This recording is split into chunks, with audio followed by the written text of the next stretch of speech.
How to check Snapchat location history. Hey everyone, welcome back to the channel. If you're looking to enhance your Snapchat experience, you're in the right place.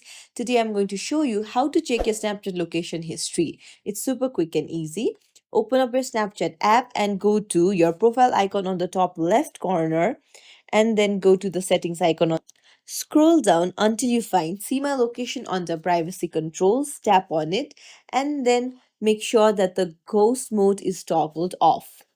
So you have to open your settings and then make sure the your location is available in Snapchat. This will allow you to share your location and view your location history.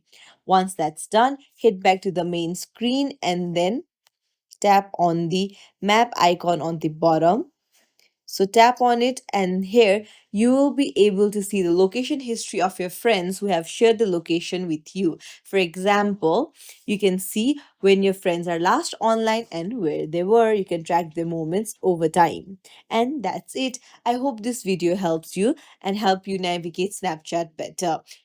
Please don't forget to like and subscribe to our channel and hit the notification bell. Thanks for watching. See you in the next video, everyone.